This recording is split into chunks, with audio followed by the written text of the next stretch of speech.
Dave, the Leafs lose again. It's their third in a row, the worst losing streak since October, and Jack Campbell didn't look pretty in the loss. Let's break this thing down on today's edition of Locked On Leafs.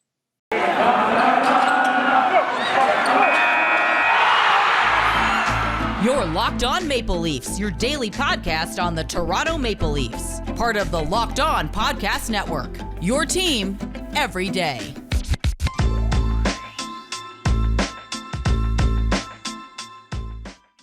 Hello and welcome into the Locked On Leafs podcast, your one-stop shop for all things Leafs. I'm your host, Mike DiStefano from TSN 1050 Toronto Radio, also known as Al's brother from TSN's Overdrive and TSN 1050's Leafs Lunch. With me, my co-host of the show, it's Dave Morassutti from Sportsnet and a writer for the NHLPA. And just a reminder that this is a daily Maple Leaf-centric podcast, so just be sure to subscribe for free wherever you get your podcast. You can now check us out also on YouTube. You can check us out at Locked On Leafs.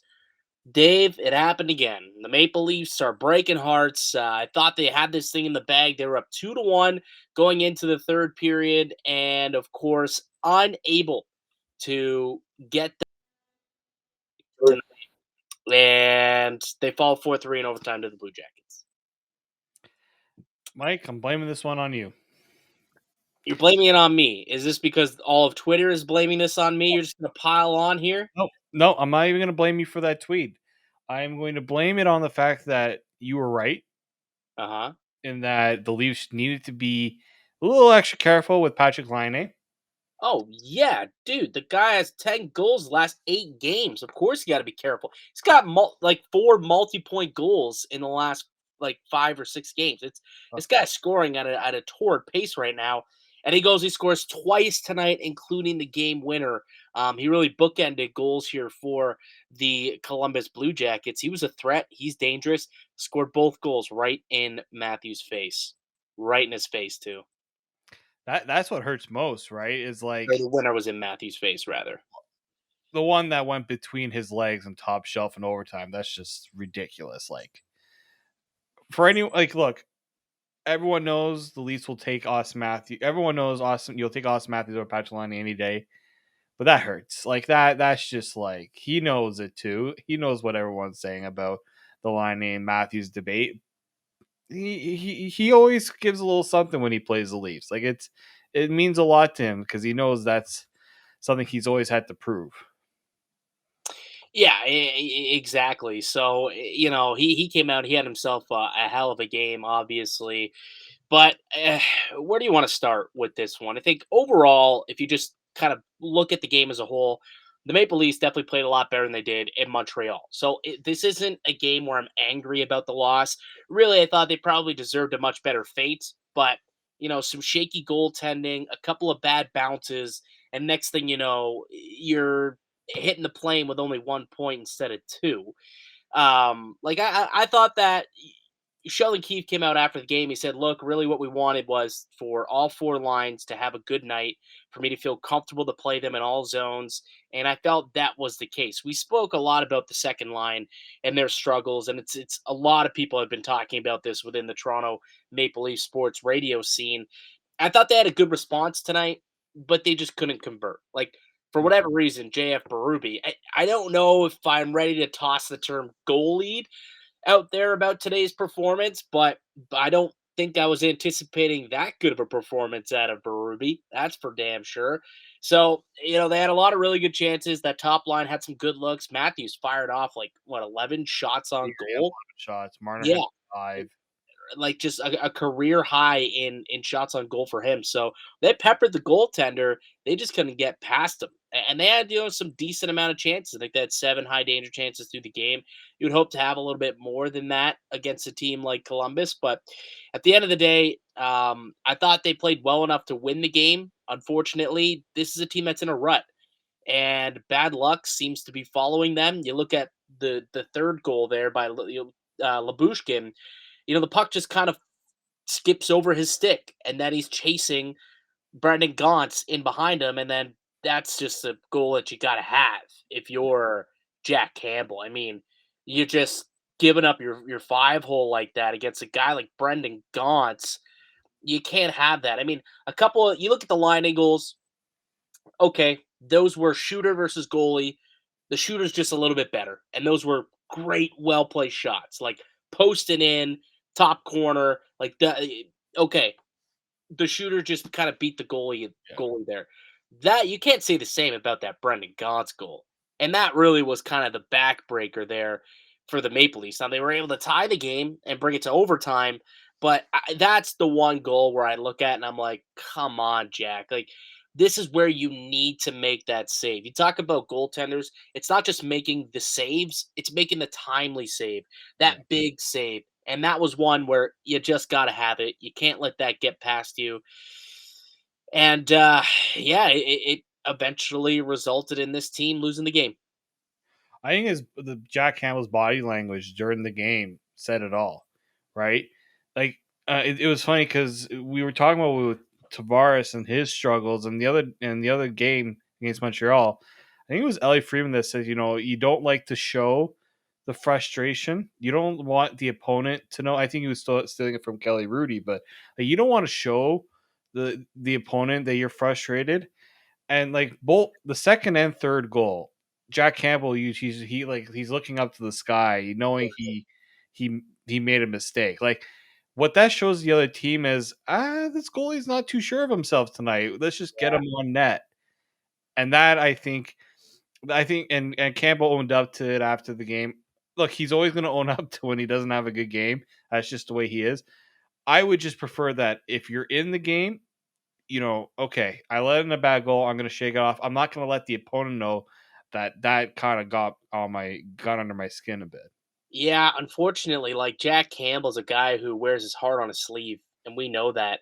I wonder if he has the mental toughness to work himself through this rut.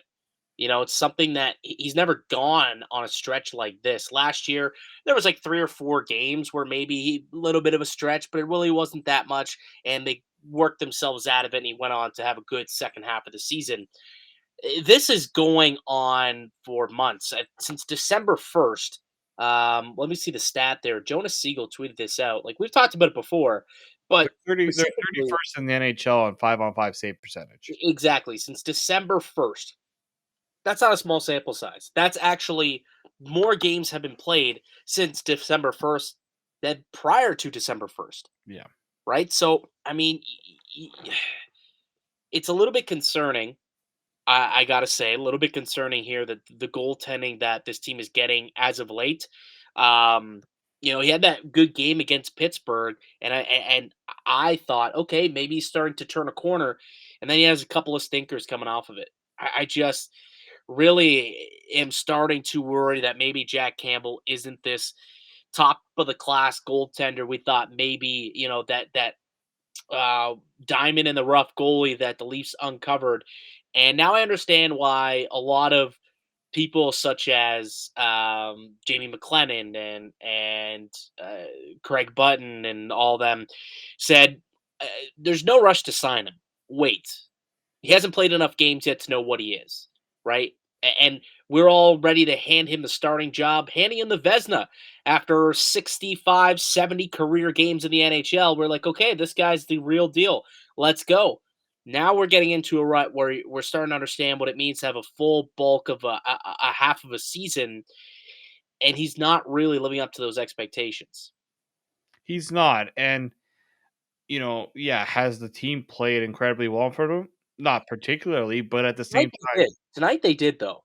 but yeah, this is like when you see a night like this where the Leafs played so well, even when he allowed a few bad goals and they get back into it, you're just like, you just want to see him kind of just, he doesn't have, you can allow the bad goals, but if your team comes back, now it's just like the mentality needs to change a bit. Okay, if I make that next save, if I give this team a chance, we can pull this off. Like 2-1 against Columbus, you really should be able to close that out, right? Yeah, yeah, and that was the goal that Sheldon Keefe had the biggest issue on was that early goal in the early in the third period on the power play. That was one that he had the issue on. The Adam Boakfist goes coast to coast, literally just north south, all the way down the ice, and rips one past Jack Campbell. I mean, Another big issue, and you talk about sometimes defensive issues have been a problem. Gap control to me was a theme that kind of arose a lot, and I wonder if that's just due to them overcompensating because they were getting beat so often off the rush that now they're thinking, okay, we got to get back and we got to make sure that we are playing on top of pucks, but they're overcompensating too much and making sure that they don't get by you, where now you're sitting back a little too much and then you're just giving up way too much space between you and the shooter. And you saw it happen on the Boquist goal. You saw that happen on the game winner as well on Laine's goal. And guess Gaunt's was a little bit of a different situation, so you can't count that one. And then Laine was a 2-on-1 where it was just a bad change by the blue line, and they were able. It was kind of a turnover off of Marner, and then a bad change, and Laine really had an open lane to go and rip it past him. But a couple of those goals is just poor gap control, and there's a fine line between staying on top of pucks, giving up good gaps, but also making sure that you're not giving up or that you're not closing too much where they can zip right past you, like we saw happen in Montreal and like in St. Louis. So I see why they overcompensated tonight to make sure that that didn't happen, and they didn't have odd man rushes going the other way. You didn't see many of those tonight. There was a couple, but there wasn't many. Unfortunately, when they happened, it did end up in the back of the net.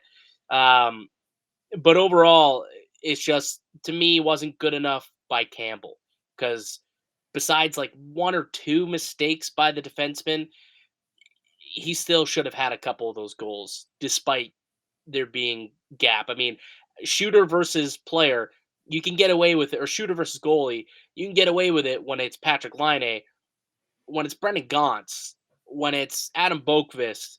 You can't get away with that. That's on Jack. He's got to make that stop. Exactly, and I think what's really important here is how does he rebound, right? Because we saw he had a good, he had a not so great performance against Calgary. He followed it up with, I think, two solid performances against Seattle and Pittsburgh. Yep. You know, m- he didn't play against Montreal. St. Louis wasn't great. Tonight wasn't great against Columbus. Let's see now, can he kind of, and I would think that they're going to go back with Jack. Dave, we've been saying this for weeks, man. Weeks. Like, can he rebound? And maybe he rebounds for one game, 1.5 games, and then he goes back to being a shell of what he was in November. Like I don't know if maybe there's too high expectations on Campbell at this point. I don't He's know if a he good is option. the goaltender we thought he was. Maybe he's not even good enough to be a reliable 1A who can bring you through the playoffs. The goaltending that we've seen over the last couple of months is not goaltending that I think is going to be strong enough to get you through the playoffs. He's got to be better. And I don't think he's as bad as he's shown. So I think it's still possible that he could be the guy to bring this team to the promised land, but he's got to turn it around real quick. And it just goes back to your original point. When it comes to showing frustration, he's a guy who has heart on his sleeve. I hope that he has the mental fortitude to work himself out of this rut that he's in right now here in Toronto. What just annoys me about, I mean, look, they have they haven't lost any places in their, like, I there's no doubt they're going to make the playoffs based on how they've played, and kind of they've allowed themselves some cushion. Although Boston is only 4 points, or sorry, I think there's 6 points behind them now. I I that's not really the word for me. What annoys me a little bit is they had these games in hand on Tampa Bay. That was a team they were chasing. They didn't really gain much ground. Now actually the Leafs have played a game more than Tampa and are 2 points behind. So like these were the games against Montreal, Columbus, these are missed opportunities here. That's the frustrating part. I also think they have a lot of games left. I mean, we not a lot of games before the trade deadline, but they have a lot of games left in the season to where you're just like, okay, you have to give faith in what you have, because I don't know what the other options are, because they don't have many bullets in the chambers to go out and go get a goalie if they feel that's a position they need to get. So I don't expect that to happen. It's going to be one of Mrazek or Campbell is going to have to be the guy. Like I don't see them going. I don't see them as players for Marc-Andre Fleury or anything like that. It's going to be one of these two, I believe. But I don't know. We'll see. There's tons of season for them to work themselves out of the rut. That's for sure. And tonight was just a game. It wasn't like Montreal where it was embarrassing and I was angry watching it. I liked the overall game I for the did. most part, but Jack's just got to be better. He's got to make a couple more saves for you, and that is the difference between winning and losing these close hockey games at the end of the day. We didn't even speak about Ilya Lyubushkin, who made his debut tonight. So why don't we take a break? When we come back, we'll chat about Ilya Labushkin. You can tell me your thoughts on his debut tonight as a Toronto Maple Leaf, and then we'll get to our 3 stars. And it's Wednesday, so we're going to play some cosign, no sign as well, Dave. And we'll do all that when we return. But first, how about a word from our show sponsor? Yeah, I think Jack Campbell could use a Built Bar after this game. Yeah. Yeah. Get some good protein, get some low carbs, so he can kind of feast a little bit on these. So over at Built Bar, they are the low calorie, high protein candy bar. You can replace your candy bar with these. They are even better. A typical candy bar can be anywhere from 200 to 300 calories. These are just 130 calories. At least most of them are. Come in many great flavors: mint brownie, coconut, almond, and new for this month, white chocolate cookies and cream. At Built Bar, they're all about the taste. They make it delicious first, and then figure out how to make it healthy. I don't know about you, but they pull it off every time. So make sure you go to built.com, use the promo code LOCK15 and get 15% off your order. Use promo code LOCK15 for 15% off at built.com. Welcome back into the Locked On Leafs podcast. I'm Mike DiStefano, one of the hosts here on Locked On Leafs, alongside my co-host Dave Morassutti. Just a reminder, we're a daily Maple Leafs podcast, so go ahead. You can subscribe to us wherever you get your podcast from. We can also be found on YouTube now, where you can look at us and just watch us talk or whatever. If you want to go and subscribe to us on YouTube, leave a comment as well. That'd be fantastic. But the Maple Leafs coming off a 4-3 overtime loss to the Columbus Blue Jackets tonight. And one of the more intriguing storylines coming into the game, Dave, was going to be the debut of newly acquired defenseman Ilya Labushkin, the player that they got in return from Nick Ritchie from the Arizona Coyotes over the weekend.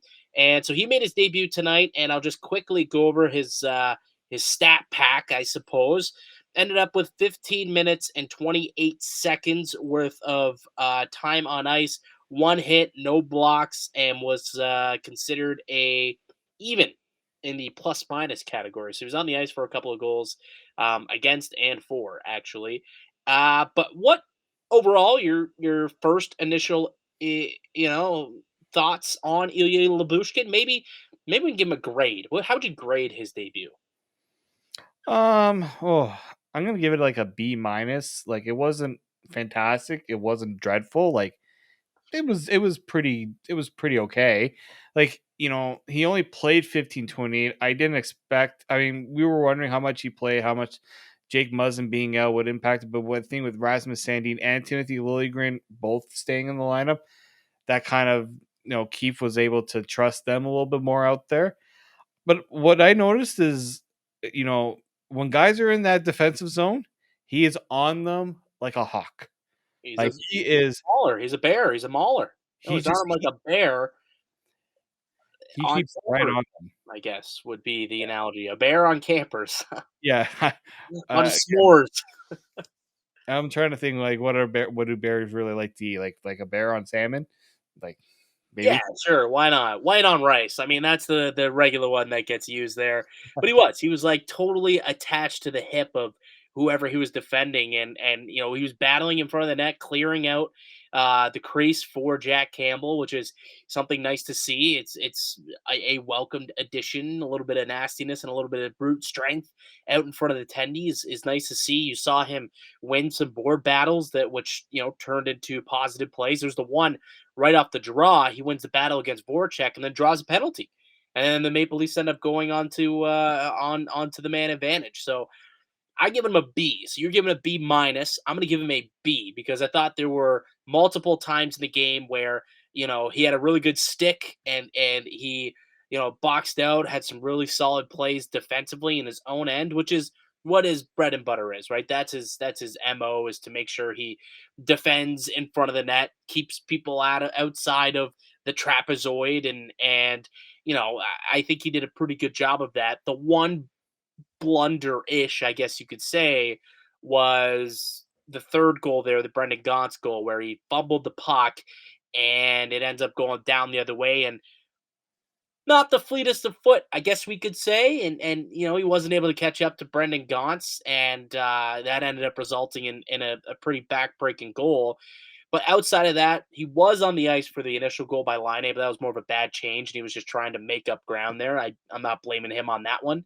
But overall, decent debut. I don't know if he's a guy who I peg as the answer in the top four, but I think you put him and Sandin as that third pair. I actually like what they could do. I think that could be a solid third pair together. I mean, uh, up until the third period, where things kind of started to not fly off the wheels for those guys, but they started to give up a little bit more.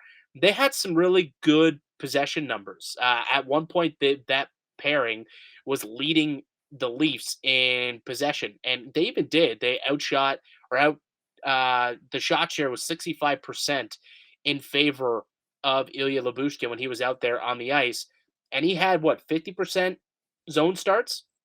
Yeah, 50% of his starts were in the offensive zone. The other 50% were in the defensive zone, and he still had a positive shot share. He still had a positive expected goals percentage. So, better things happened when they were out there on the ice than worse things, more positive plays than negative plays. But I still think ultimately I peg him as a third pair defenseman with Sandin, and then we'll talk about Jake Muzzin in a little bit here later. But if Jake Muzzin's healthy and can play that left side on the second pair, you find somebody else who can also play on that second pair with him, and you round out your defenseman with Sandin and Labushkin as your third pair. I think that is the most ideal situation based on my first viewing of Labushkin. He could change my mind. He really could. Maybe he can be a little bit better, but that was my initial thoughts on his debut. Yeah, I mean, and the other thing I just wanted to point there is like, yeah, if you can establish who he like tonight, he started with Dermott, then he moved with Sandine. Like, I think once he's established who he's playing with, let's not forget he didn't even have a full practice with the team. Right. I think- It was just quick morning skate with like three Yeah, players. yeah. So it's like I think maybe because of that, I wasn't gonna give him a terrible grade because he was put into a tough position to make his debut. But I think once he gets some time with the player, with whoever he's going to be playing with, it's going to make a difference. There'll be a little more comfort in knowing where to be and at certain times.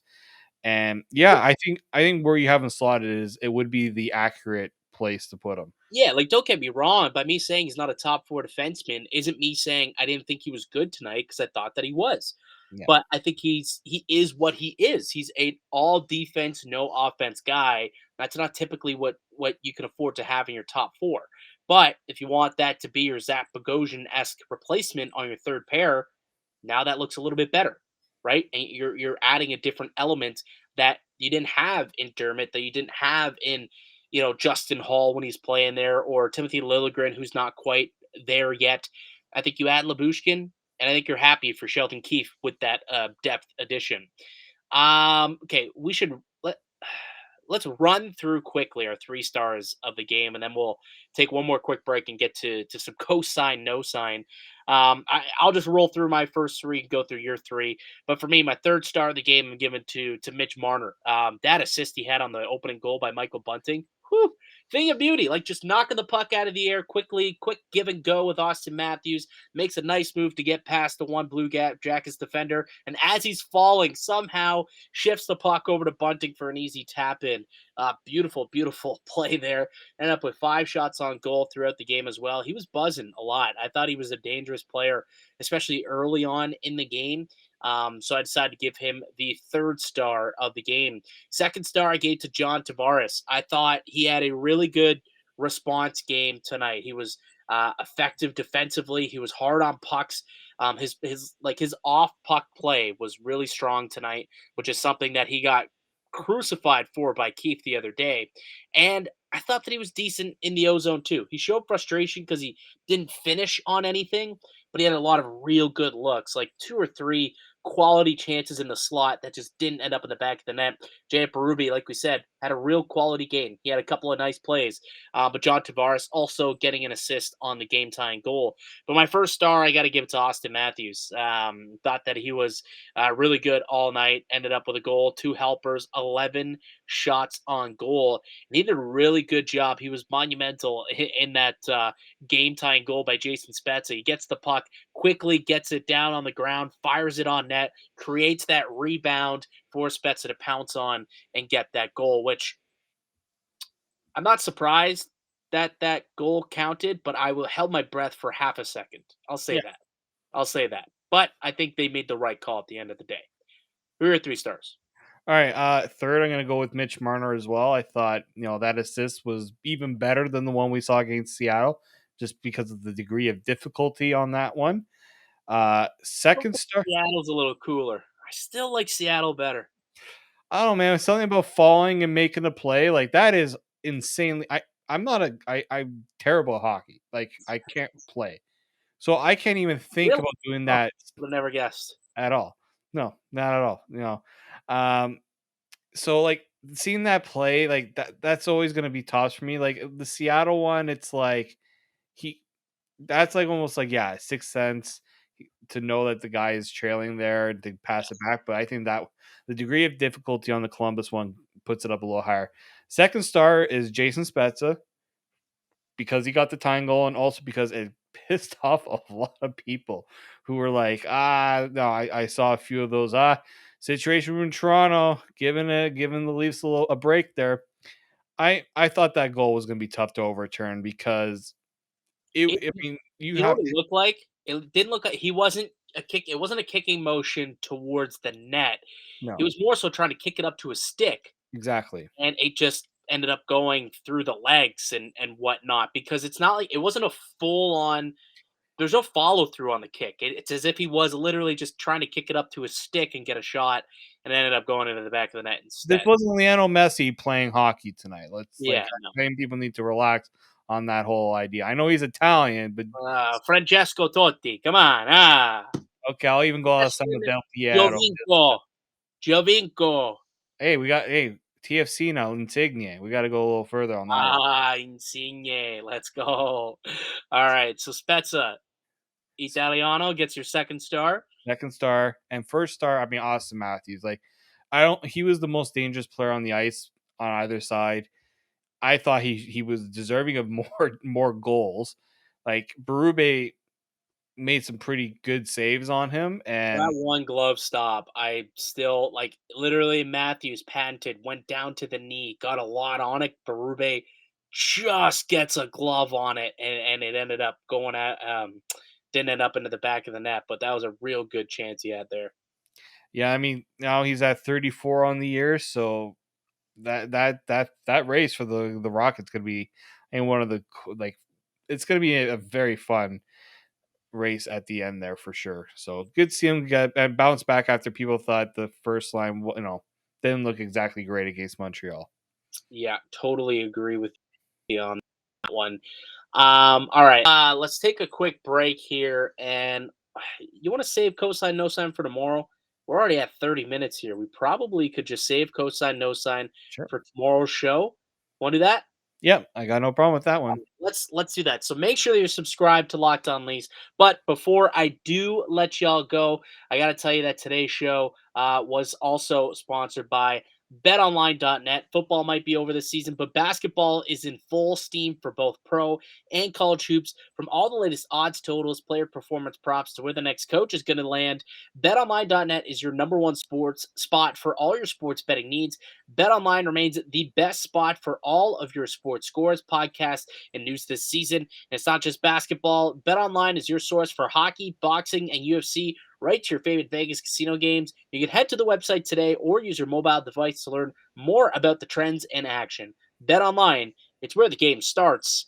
We also had today's show sponsored by RockAuto.com. Save money time and money when using Rock Auto. Why choose to spend 30, 50, even 100% more for the same parts from a chain store or car dealership? Rock Auto is a family business serving do-it-yourselfers for over 20 years. Rock Auto prices are reliably low for every customer, and they got everything that you need. Brake parts, tail lamps, motor oil, even new carpet. Go explore their easy-to-use website today and find the solution to your auto parts needs. Go to rockauto.com right now and see all the parts available for your car or truck. Right, Locked On in their How Did You Hear About Us box so that they know that we sent you. Amazing selection, reliably low prices, all the parts car will ever need. Visit rockauto.com. Well, Dave, I think we're going to put a little bit of a bow on today's show. I know we intended on doing some cosine, no sign, but as we're already approaching the 30-minute mark, we're going to save it for tomorrow. We'll save it for tomorrow. But I do have one quick thing that I want to ask you about because it got brought up on today's broadcast. Did your ears perk up a little bit when Elliot Friedman mentioned the name JT Miller to Toronto? Oh, it got my attention. And I know it got your attention too. I would literally do some weird things. Weird things would happen in my underpants if JT Miller got traded to the Maple Leafs. Yeah, a little TMI, probably. But that'd be. Imagine him though, like replacing Kerfoot on that second line. That'd be unbelievable. Like that would just be such a jolt for this top six in both in all three zones. Like the guy can do a lot, and he's a rugged player. Plays. You talk about Campbell playing with his heart on his sleeve. No one tosses a louder f bomb out there on the ice than JT Miller, right? So, man, if the Leafs can make that happen, I don't know if they have. I don't know if they got The assets to do it. the assets to do it. They do have a first, a second. Maybe they would want Matt Nyes. I don't know what it would take. You probably would have to. Maybe even Kerfoot would be included in the deal. I Maybe was right. So that would be another guy that would replace him on Vancouver's roster who has term. So I don't know if we could put together a trade at some point. Maybe we could try and do that a little bit tomorrow. But the one thing that would make that a little bit easier is if Jake Muzzin did end up on LTIR. that's Like I don't know if they can make this move if he doesn't. But where do you stand on that? I E- go watching the last few, watching the second line. I mean, we talked about the other day. They do need something, and like JT Miller is swinging like high. You see what guy like some are saying like the Tyler Toffoli trade is kind of like the comparable in terms of like what the return might look like. I I think it would be a lot way more. I would pay way more for JT Miller than Tyler Toffoli.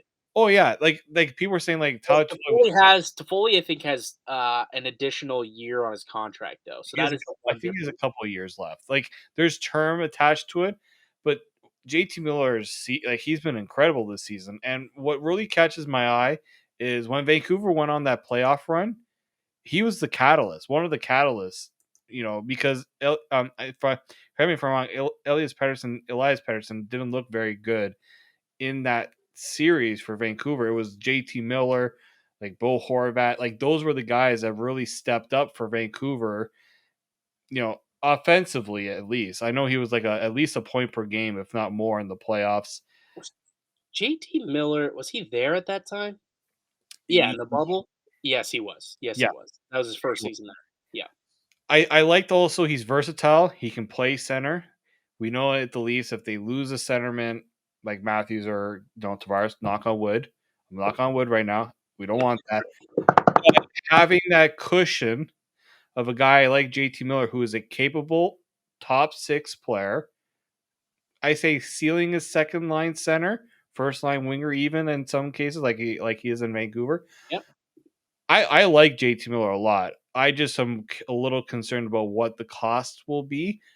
Now, you will pay for a guy like that because I mean that's the type of move I think that would really put the Leafs, up top. It's just is that the move you want to use your assets on? Right, right. You go back to the whole Kyle Dubas said he's got one bullet in the chamber. Do you shoot your shot on JT Miller or do you shoot your shot on a top four defenseman? I don't know if they're going to be able to bring in both. They could open up a little bit of cap space if Jake Muzzin is really is injured and this is his second seems I mean, I don't want to speculate, but he had a head injury in St. Louis. He missed 3 weeks. He came back, played a handful of games, and then smacked his head off the ice again last night. Stayed overnight in Montreal. Apparently, tests look good. He's feeling better today, so that is a positive. But for his long term health, might he be a situation where it's, you know what, Jake, why don't you just try and rest up? Because even before you took that spill, he hasn't looked healthy. And I don't know what's ailing him, but he hasn't looked healthy. So maybe in a similar vein to what Vegas is doing with Mark Stone, and yeah, you could call it cap circumvention, but at the end of the day, these are legitimate injuries. Like these are legitimate injuries. And I think Jake Muzzin, because this is a head injury, you often do want to take those things seriously and you want to be cautious. Perhaps you kind of allow him to heal up, rest up the rest of his body, but that also opens up a little bit of cap space. Now he would have to agree to it, not even agree to it, but agree, yes, I need to take some time for myself. And then from there, I think the Maple Leafs might be able to do something. But again, they don't have much. Do they have the assets to get a top six winger and a top four defenseman? I don't know. I don't know if they have that much in the chamber to pull off two deals like that. But hey, plenty of time to speculate and talk about all of that stuff as the trade deadline now less than a month away. But knew we had to bring it up because it got brought up today in the broadcast by Elliot Friedman. And it's like, oh, JT Miller, you think he's going to be in Toronto? And typically when these insiders, whether it's, Friedman, LeBrun, McKenzie, or Drager, or CJ, when they say something, they're not just saying it randomly, right? There's something there. There's some smoke. Yeah. That meme kind of comes over like, ooh, okay. Right, exactly. And there's a little bit of smoke whenever they start talking about guys. So we'll see. We'll see what happens, but that'd be one hell of an addition to the Maple Leafs. That's gonna do it for us here today on the podcast. I'd like to thank you all for listening and supporting the show. You'd subscribe to the Locked On Leafs podcast on all podcasting platforms and receive daily Maple Leafs content. Follow myself on Twitter at Mickey_Canuck. Follow Dave at D_Morassutti. And follow the show at Locked On Leafs. Also follow the YouTube. Locked On Leafs on YouTube. Subscribe, like, share, all the good stuff. We're trying to grow that thing. I think we're almost up to 50 subs. Not bad. Maybe when we get to 1,000, we could do like a jersey giveaway or something like that. What do you think? I got some cool Leaf swag I can part with. That's for sure. All right, if we can get, we'll do less. If we get to 500 subs, we'll do a giveaway, and then we'll do another one at 1,000. Right, so those are going to be our two benchmarks here. Hopefully, we can hit them soon. So, if you want to be part of the giveaway, you got to go. You got to find us, Locked On Leafs, on YouTube. Subscribe to us. Leave a comment down below. Your thoughts on the game. Your thoughts on if JT Miller would be a good addition for the Maple Leafs, or you can reach out to us on Twitter to let us know your thoughts on that as well. We'll be back with another episode tomorrow, ladies and gentlemen. Tomorrow's going to be Thursday, so we'll be teeing up a game. Who are they playing Thursday? I don't even. Minnesota. Oh, that's going to be a terrific game. And this is a game like Toronto. They play up to their opponent. They play down to their opponent. This is a game where you hope that they play up and end up with the 2 points, end up with the victory, and get off the schneid. 3 in a row for the 3 losses in a row for the first time since October. Can they break it on Thursday? I don't know. Why don't you find out when we break it down on Thursday here on the Locked On Leafs podcast.